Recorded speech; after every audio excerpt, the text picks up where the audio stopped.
ಕಲ್ಯಾಣ ಕರ್ನಾಟಕದ ಕೆಲ ಜಿಲ್ಲೆಗಳಲ್ಲಿ ಇಂದು ಬೆಳಗ್ಗಿನಿಂದಲೇ ಪೆಟ್ರೋಲ್ ಮತ್ತು ಡೀಸೆಲ್ ಕೊರತೆ ವಾತಾವರಣ ನಿರ್ಮಾಣವಾಗಿತ್ತು. ಪೆಟ್ರೋಲ್ ಪೂರೈಕೆ ಸ್ಥಗಿತವಾಗಬಹುದು ಎಂಬ ವದಂತಿ ಹಿನ್ನೆಲೆಯಲ್ಲಿ ಹಲವೆಡೆ ಪೆಟ್ರೋಲ್ ಬಂಕ್ಗಳ ಮುಂದೆ ಜನರು ಕ್ಯೂ ನಿಂತಿದ್ರು. ಆದರೆ ಬೆಂಗಳೂರಿನಲ್ಲಿ ಯಾವುದೇ ರೀತಿಯ ಗೊಂದಲ ಕಂಡುಬಂದಿಲ್ಲ. ಈ ಕುರಿತ ಒಂದು ರಿಪೋರ್ಟ್ ಇಲ್ಲಿದೆ.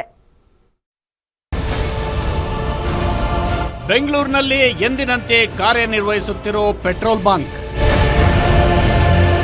ಪೆಟ್ರೋಲಿಯಂ ಕಂಪನಿಯಿಂದ ಡೀಲರ್ಸ್ಗಳಿಗೆ ಕ್ರೆಡಿಟ್ ಫೆಸಿಲಿಟಿ ಕಟ್ ಕಳೆದ 3 ವಾರಗಳಿಂದ ನಡೆಯುತ್ತಿರುವ ಇರಾನ್, ಇಸ್ರೇಲ್ ಮತ್ತು ಅಮೆರಿಕ ಸ್ಪಷ್ಟಪಡಿಸಿದೆ. ಯಾದಗಿರಿಯಿಂದ ನನಗೊಂದು ಫೋನ್ ಬಂದಿತ್ತು. ಯಾದಗಿರಿ ಪೆಟ್ರೋಲ್ ಪಂಪ್ಗಳಲ್ಲಿ ಒಂದು 2-3 ಪೆಟ್ರೋಲ್ ಪಂಪ್ಗಳಲ್ಲಿ ಭಾರಿ ಕ್ಯೂ ಇತ್ತು. ಅದರಲ್ಲಿ 2-3 ಪೆಟ್ರೋಲ್ ಬಂಕ್ ಡ್ರೈ ಆಗಿದೆ ಅಂತಾನು ಸುದ್ದಿ ಬಂದಿದೆ. ಯಾರು ಗೊಂದಲ ಪಡೋ ಅವಶ್ಯಕತೆ ಇಲ್ಲ. ಸಾಕಷ್ಟು ಸ್ಟಾಕ್ಸ್ ಇದೆ, ಎಲ್ಲ ಸ್ಟ್ರೀಮ್ ಲೈನ್ ಆಗಿದೆ. ಪೆಟ್ರೋಲ್ ಡೀಸೆಲ್ಗೆ ಪ್ಯಾನಿಕ್ ಬೈಯಿಂಗ್ ಮಾಡಬಾರ್ದು. ಆಮೇಲೆ ಕ್ಯಾನ್ಗಳಲ್ಲಿ, ಜರಿ ಕ್ಯಾನ್ಗಳಲ್ಲಿ ಪೆಟ್ರೋಲ್ ತುಂಬಿಸ್ಬೇಡಿ, ಅದು ಬಹಳ ಡೇಂಜರು. ಮನೆಗಳಲ್ಲಿ ಸ್ಟೋರ್ ಮಾಡಕ್ ಹೋಗ್ಬೇಡಿ. Petrol is the explosive product.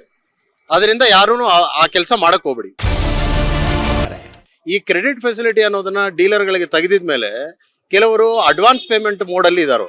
Advance payment mode ಅಲ್ಲಿ ಅಡ್ವಾನ್ಸ್ ಪೇಮೆಂಟ್ ಮಾಡಿ ಲೋಡ್ ತರಿಸ್ಕೊಳ್ಳೋ ಸ್ವಲ್ಪ ಡಿಲೇ ಆಗ್ತಾ ಇದೆ. ಇದರಿಂದ ಎಲ್ಲೋ ಒಂದ್ ಕಡೆ 1-2 ಪೆಟ್ರೋಲ್ ಬಂಕ್ ಡ್ರೈ ಆಗಿರ್ಬೋದು ಬಿಟ್ಟು ಎಲ್ಲಾನು ಸಪ್ಲೈಸ್ ಸ್ಟ್ರೀಮ್ ಲೈನ್ ಇದೆ. ಯಾರು ಪ್ಯಾನಿಕ್ ಆಗೋ ಅವಶ್ಯಕತೆನೂ ಇಲ್ಲ. ಸಪ್ಲೈಸ್ ಸ್ಟ್ರೀಮ್ ಲೈನ್ ಅಲ್ಲಿ ಇದೆ. ಕೆಲವು ಕಂಪನಿಗಳಲ್ಲಿ 5 ದಿವಸ ಕೊಡ್ತಾ ಇದ್ರು, ಕೆಲವು ಕಂಪನಿಗಳಲ್ಲಿ 3 ದಿವಸ ಕೊಡ್ತಾ ಇದ್ರು, ಕೆಲವು ಕಂಪನಿಗಳಲ್ಲಿ ಬೆಳಗ್ಗೆ ಪ್ರಾಡಕ್ಟ್ ತಗೊಂಡು ಸಾಯಂಕಾಲಕ್ಕೆ ನಾವು ಸಂಧಾನ ಮಾಡಬೇಕಾಗಿತ್ತು. ಇದರಿಂದ ಎಲ್ಲಾನು ಸ್ಟಾಪ್ ಮಾಡಿದ್ದಾರೆ. ಈಗ ಏನಿದ್ರೇನು ಅಡ್ವಾನ್ಸ್ ಪೇಮೆಂಟ್ ಅಲ್ಲಿ ತಗೋಬೇಕು ಅಂತ ನಾನು ಕಂಪನಿಗಳಿಗೆ ಮನವಿ ಮಾಡಿದ್ದೀನಿ.